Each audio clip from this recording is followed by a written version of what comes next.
Hey guys, welcome to the channel. Today we're going to be talking about the 3 rigs that I think every guitar player, professional guitar player, needs to have. Before we continue on, please like and sub for Oliver the Studio Kitten. I'll see you guys coming up.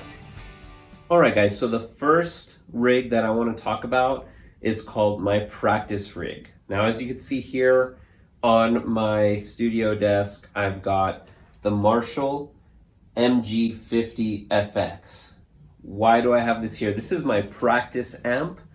I like 1x12 amps, and I also like Marshall amps. So that's why I decided to get this one. I needed something lighter than a tube amp that I could move around, travel with, and more durable than a tube amp as well, yet keeping that Marshall tone that I'm just used to, that I like, that people know that's what I sound like. So I try to shoot for a Marshall tone. This amp is really great in many ways. I do a review and I play it on, I'll put the link somewhere up here, wherever it pops out. I think it's over there. Check that video out if you don't know what it sounds like. It's a great sounding amp for its price. Is it as good as a Marshall tube amp? No, but it does what it's supposed to do. It comes with a 4-button foot switch. There's 4 buttons. The first 3, what I do with them is I program them to have 3 different settings. So I've got a clean, a crunch, and a lead. That's pretty much, 90% of us could pretty much get by with those 3 channels. And especially just for practice, it works out really, really well. When it comes to, other rigs, I have a little more variety, but again, for practice, I try to keep it pretty minimal, and that's all I need. Now the 4th button is a tuner, and I love that.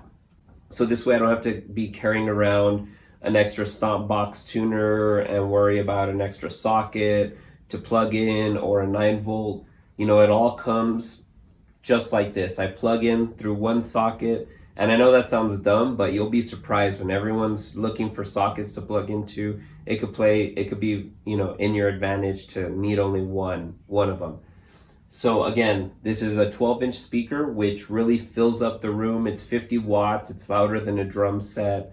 It pretty much can handle anything you throw at it. So this amp is really great. I urge you to find something similar, maybe like a solid state amp, 1x12. Just for practice use, one that could take a beating, okay? Because you're probably going to move it around here and there, and tube amps just can't take that abuse.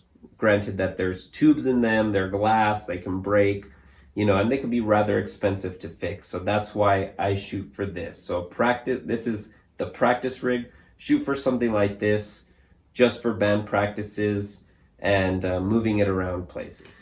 Alright guys, so now this one I'm very excited for. This is my live rig. This is my newest rig.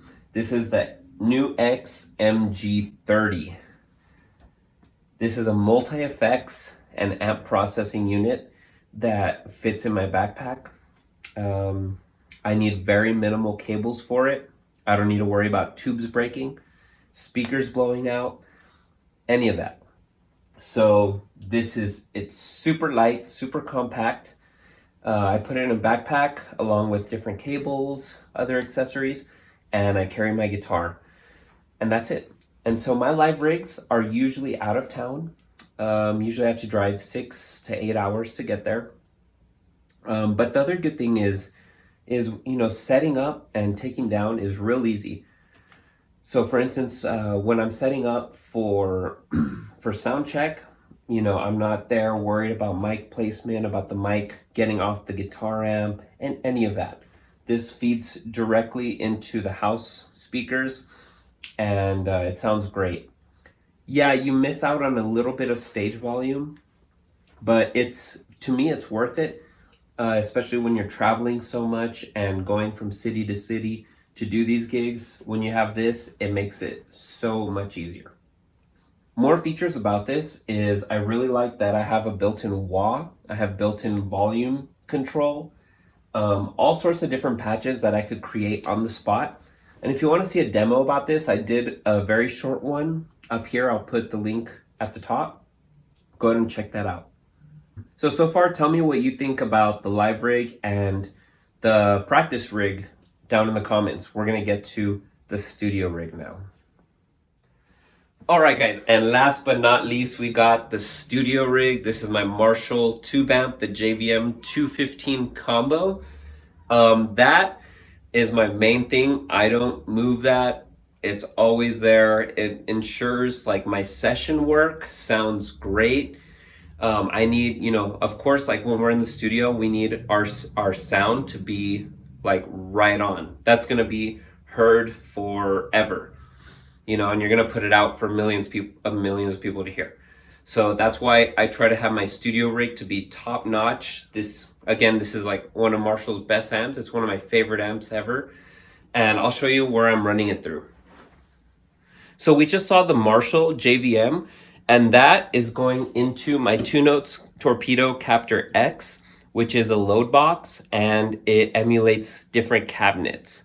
From here, we go right into my Discrete 8 from Antelope, and then we go into Logic Pro X.